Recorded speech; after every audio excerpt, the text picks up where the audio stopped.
कहानी की स्टार्टिंग में हम अपने मेन कैरेक्टर को देखते जो कि रेनकार्नेट होकर एक दूसरी दुनिया में पहुंच जाता है और वो इस वक्त सो रहा था। तभी उसकी नींद खुलती है और वो इस जगह को देखकर काफी ज्यादा हैरान हो जाता है। इसके बाद वो बाहर जाके देखता है तो ये जगह उसके लिए एकदम नई थी। तभी वो यहाँ पे अपने हाथ को आगे करता है और उसके हाथों से यहाँ पे वाटर एलिमेंट निकलने लगता है। अगले सीन में हमारा मेन कैरेक्टर एक एंजल के सामने खड़ा होता है और वो एंजल उस लड़के को कहता है कि काफी समय बाद यहाँ पे कोई आया है। और तभी वो एंजल उस लड़के को ये भी बताता है कि अब तुम्हारी कोई लाइफ नहीं है। और तभी हमें यहाँ पे रियो का फ्लैशबैक दिखाया जाता है कि कैसे उसकी एक्सीडेंट के कारण मौत हो चुकी है और अब यहाँ पे रियो का एक नया रेनकार्नेशन होने वाला। रियो उस एंजल से पूछता है कि मुझे दूसरे वर्ल्ड में जाकर करना क्या है। तब एंजल कहता है कि तुम उस वर्ल्ड में जाकर अपने अकॉर्डिंग कोई सा भी मनचाहा काम कर सकते हो। मैं अपने द्वारा कोई स्पेसिफिक काम के लिए तुम्हें नहीं भेज रहा हूँ। जिसपे यहाँ पे रियो उस एंजल की बात मान लेता है और कहता है कि ठीक है, लेकिन मैं एक शांत लाइफ चाहता हूँ। इसके बाद एंजल बताता है कि जिस वर्ल्ड में तुम रेनकार्नेट होने वाले उस वर्ल्ड को दी फियो कहा जाता है और उस वर्ल्ड के लोग मैजिक का इस्तेमाल कर सकते हैं, लेकिन ऐसे लोगों की संख्या वहाँ पे काफी ज्यादा कम है। लेकिन तुम वहाँ पे जाके वाटर मैजिक का ज्यादातर इस्तेमाल कर सकते हो। और इतना कहकर यहाँ पे एंजल रियो को वाटर मैजिक की पावर्स दे देता है और दूसरी दुनिया में रेनकार्नेट कर देता है और साथ में रियो को एक घर और 2 महीने का राशन पानी भी दे दिया जाता है। इसके बाद हम दोबारा से एंजल को देखते हैं जो कि रियो को बता रहा था कि तुम्हारे घर के ऊपर सीधा अटैक नहीं हो सकता है। ऐसा समझो कि तुम्हारे घर के ऊपर एक शील्ड लगी हुई है जिससे तुम्हारे ऊपर कोई हमला नहीं कर सकता। तभी यहाँ पे रियो को अपने घर में एक किताब मिलती है। रियो उस किताब को खोलकर देखता है तो उस किताब के अंदर मॉन्स्टर्स के बारे में काफी सारी चीजें लिखी होती है। रियो तभी यहाँ पे अपने मन में कहता है कि मैंने ऐसी लैंग्वेज आज तक कभी तो नहीं पढ़ी है, लेकिन मैं इस लैंग्वेज को काफी आसानी से पढ़ पा रहा हूँ। और तभी यहाँ पे रियो को एक और किताब मिलती है जिसके अंदर उसे मैजिक के बारे में पता चलता है। अब इसके बाद हम देखते कि यहाँ पे रियो ने मैजिक वाली किताब को पढ़ लिया था और उसके बाद वो बाहर आकर मैजिक का इस्तेमाल करने लगता है। वाटर एलिमेंट का इस्तेमाल करने में यहाँ पे रियो को कोई भी दिक्कत नहीं हो रही थी और वो काफी इजीली इस मैजिक को यूज कर पा रहा था। यहाँ तक कि वो बिना मंत्र का जाप करे इस एलिमेंट को यूज कर पा रहा था। इसके बाद रियो अपने घर में आ जाता है और वो यहाँ पे अपने वाटर एलिमेंट का इस्तेमाल करके बाथ टब को भर देता है। लेकिन उसके बाद वो सोचने लगता है कि अब मैं इस पानी को गर्म कैसे। नेक्स्ट फ्रेम में हम देखते हैं कि रियो अपने हाथों से डंडी को घिसकर यहाँ पे आग जलाने की कोशिश कर रहा था, लेकिन उसकी काफी मेहनत करने के बावजूद भी रियो से यहाँ पे बिल्कुल भी आग नहीं जल रही थी, जिस कारण वो थक हार के यहाँ पे जमीन पे लेट जाता है। अपने सर के ऊपर चमचमाते सूरज को देखकर यहाँ पे रियो को एक आइडिया आता है और उसके बाद वो बाल्टी में भरे पानी के ऊपर अपने वाटर एलिमेंट का इस्तेमाल करके पानी को जमाने लगता है। लेकिन यहाँ पे रियो को ये तरीका भी कुछ भी काम नहीं आता, जिसके बाद रियो यहाँ पे सोचता है कि चलो कुछ और ट्राई करते हैं। तभी यहाँ पे रियो के दिमाग में एक तूफानी आइडिया आने लगता है, जिसके बाद वो दोबारा से अपने वाटर एलिमेंट का इस्तेमाल करता है। लेकिन इस बार होता क्या है, पानी के अंदर एक छोटा सा बर्फ का टुकड़ा बन जाता है। तभी रियो उस बर्फ को एक मैग्नीफाइंग गिलास की तरह इस्तेमाल करता है और आग को यहाँ पे जलाने लगता है। और होता क्या है कि यहाँ पे आग जल भी जाती है और सारा पानी गर्म हो जाने के बाद यहाँ पे रियो आराम से नहाने लगता है और नहा धो के आराम से रियो उसके बाद घोड़े बेच के सो जाता है, क्योंकि उसका आज का दिन काफी ज्यादा कठिनाई भरा था।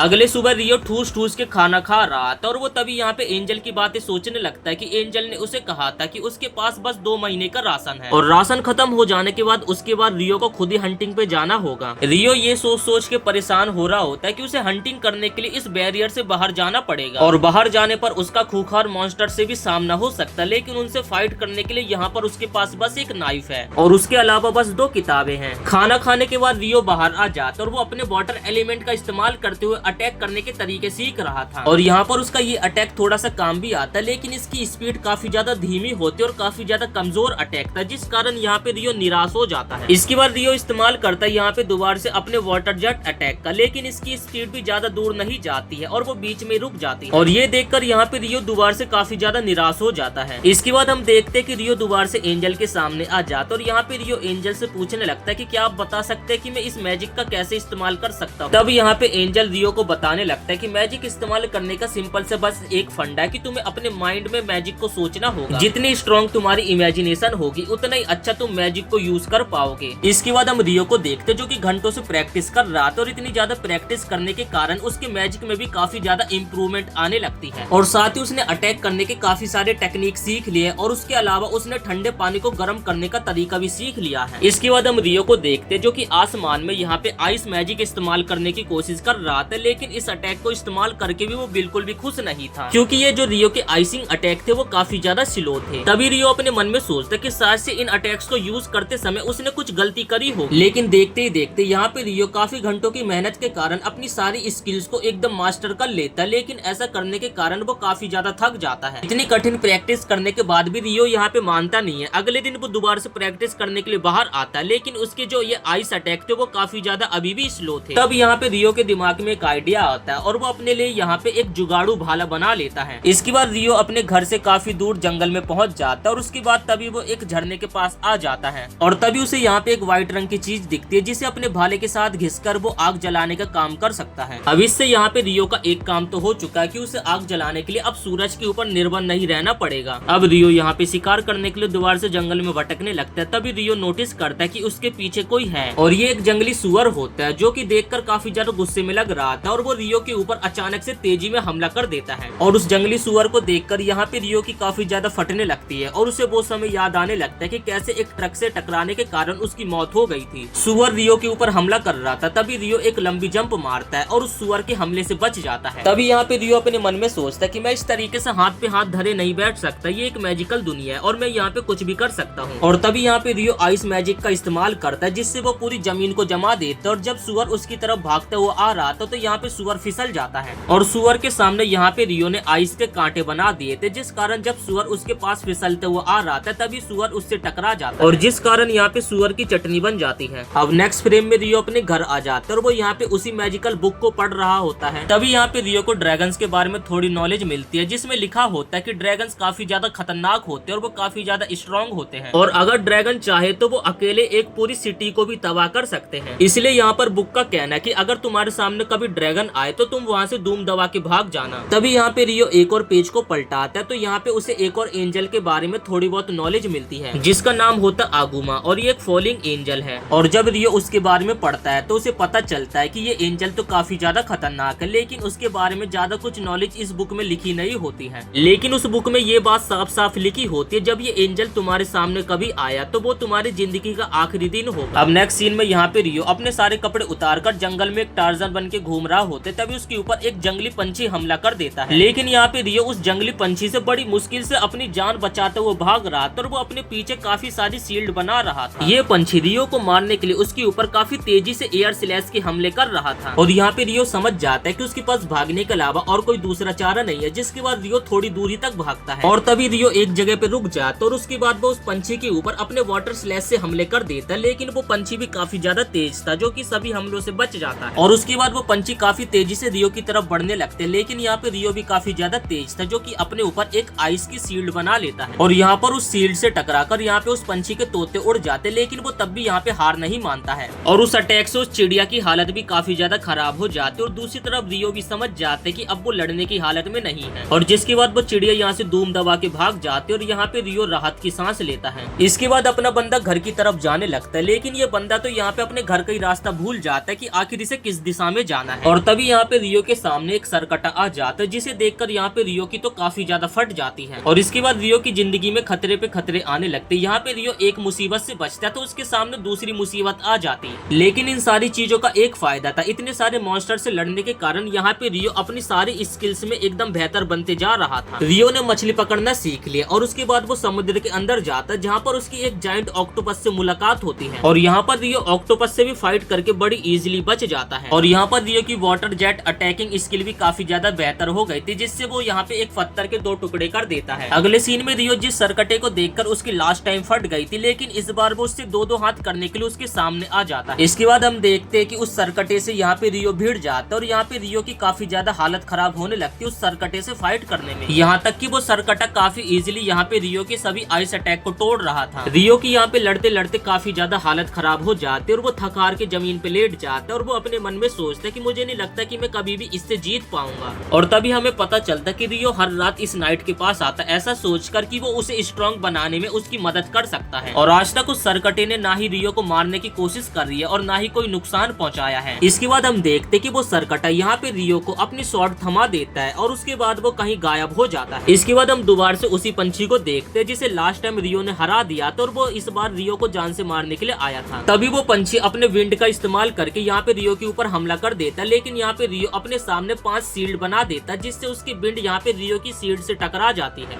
इसके बाद वो पंछी यहाँ पे रियो के ऊपर लगातार अपने विंड से हमला कर रहा था, लेकिन दूसरी तरफ यहाँ पे रियो अपने सामने अपनी आइस की शील्ड को बनाकर बचने की कोशिश कर रहा था।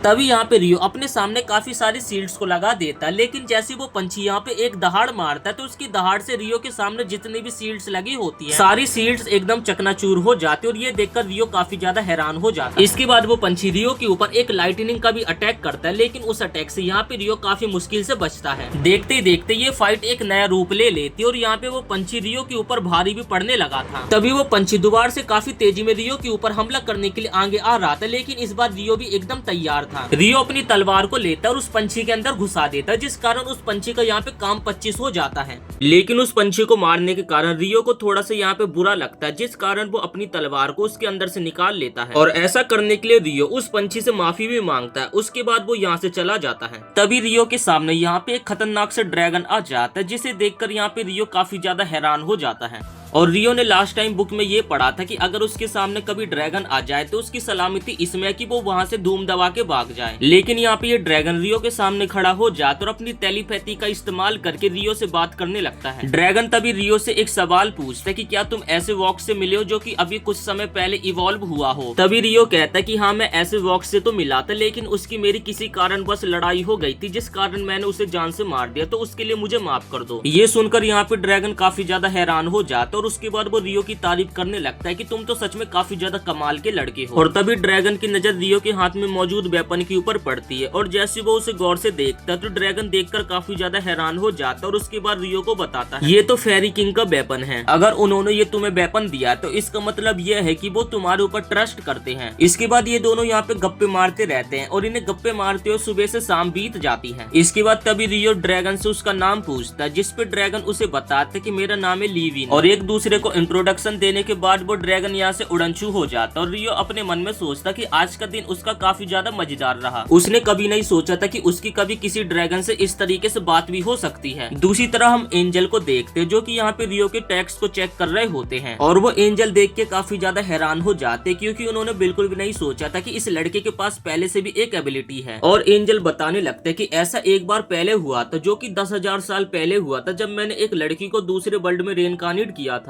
अगली सुबह रियो का सी फूड खाने का मन करता है तो वो समुद्र के किनारे आ जाता है। तभी वो यहाँ पे नोटिस करता है कि यहाँ पे तो एक नाव टूटी हुई पड़ी थी और बगल में ही उसे एक आदमी भी दिखता है जो कि शायद से मर चुका था। तभी रियो को खांसने की आवाज आती है और जब वो साइड में देखता है तो एक लाल बालों वाला बंदा अभी भी जिंदा था। इसके बाद हमें एक फ्लैशबैक दिखाया जाता है इन लोगों का कि आखिर इनके साथ ऐसा हादसा कैसे हुआ। दरअसल जब ये लोग अपने नाव पे थे तो इनके ऊपर एक जाइंट ऑक्टोपस हमला कर देता है और पल भर में वो जाइंट ऑक्टोपस इनकी पूरी नाव को तबाह कर देता है। इसके बाद इस बंदे की आंखें खुलती है तो वो अपने आप को जिंदा देखकर काफी ज्यादा हैरान होता है। लेकिन हैरानी की बात तो एक और थी कि आखिर वो इस जगह पर कैसे आया। जब ये बंदा बाहर आ जाता तो इस जगह को देखकर ये बंदा काफी ज्यादा हैरान हो जाता है और तभी उसके सामने रियो आ जाता है। रियो उसे कहता है कि अच्छा तुम जाग गई, ये तो बहुत ही अच्छी बात है। लेकिन वो बंदा तो यहाँ पे रियो को देखकर काफी ज्यादा हैरान हो जाता है और उसके बाद वो बंदा अपने मन में कहता है कि ये बच्चा अचानक से कहाँ से आ गया, क्योंकि इस बच्चे को तो मैंने बिल्कुल भी सेंस नहीं कर पाया। इसके बाद ये दोनों एक दूसरे को अपना इंट्रोडक्शन देते हैं। वो बंदा बताता है कि मेरा नाम है एबल। तभी यहाँ पे रियो अपना इंट्रोडक्शन देता है कि मेरा नाम है रियो, लेकिन मुझे माफ करना कि मैं तुम्हारे अलावा किसी को भी नहीं बचा पाया। जिसपे ये बंदा कहता कि कोई बात नहीं, वैसे भी बोलो कि स्मगलर थे।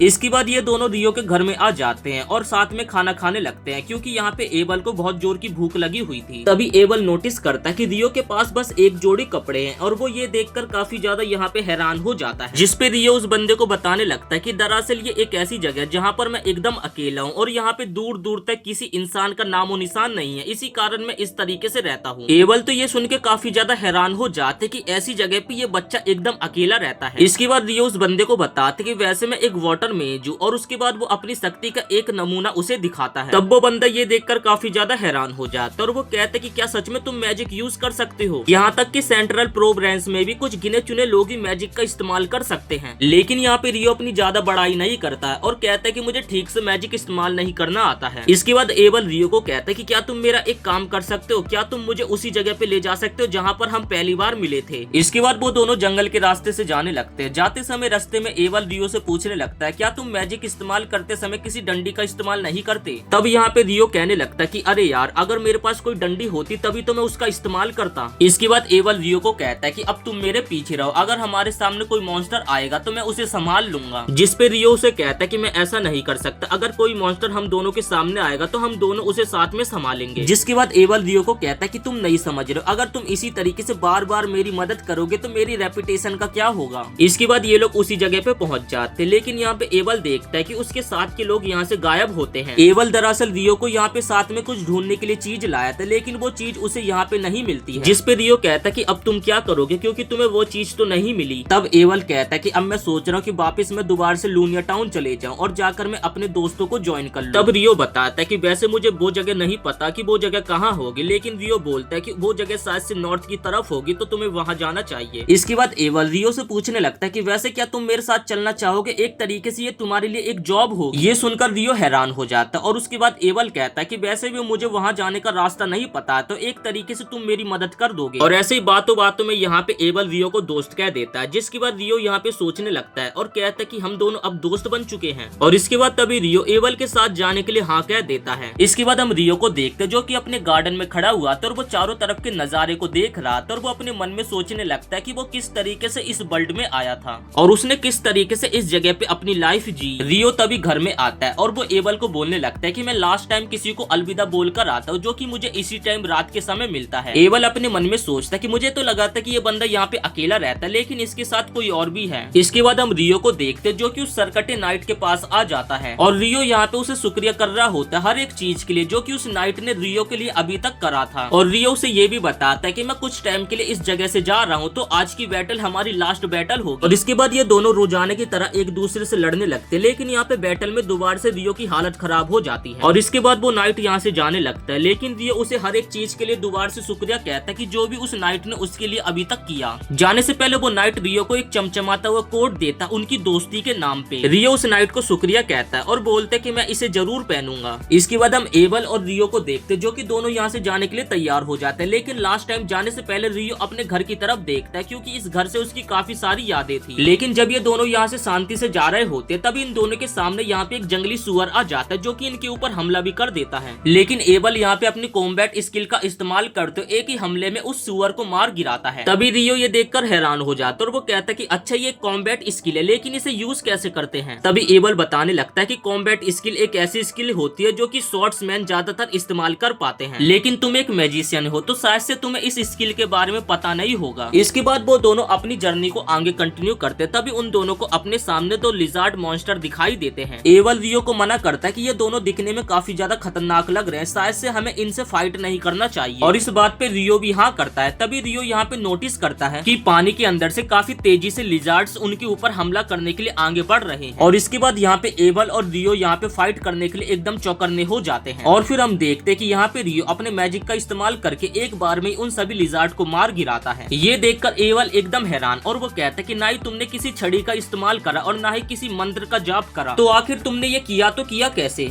तब रियो बताने लगता है कि वाटर मैजिक थोड़ा यूनिक सा होता होगा, इसलिए मुझे ये सब करने की कोई भी जरूरत नहीं होती है। आगे बढ़ने से पहले यहाँ पे रियो एवल को पानी की चुस्की पीने के लिए देता है। इसके बाद वो दोनों बातें करते हुए आगे बढ़ रहे थे, तभी यहाँ पे एवल रियो को एक कॉइन दिखाता है। उस कॉइन को देखकर रियो यहाँ पे काफी ज्यादा इम्प्रेस होता है और वो कहता है कि मैंने आज से पहले ऐसी कोई करेंसी नहीं देखी है। जाते जाते यहाँ पे एवल रियो को काफी सारे एम्पायर्स के बारे में बता रहा था और एवल ये भी बताता है कि एक डेगुआ एम्पायर भी है, लेकिन ये नाम सुन के यहाँ पे रियो हैरान होता है और वो कहता है कि ये कैसा अजीब सा नाम है।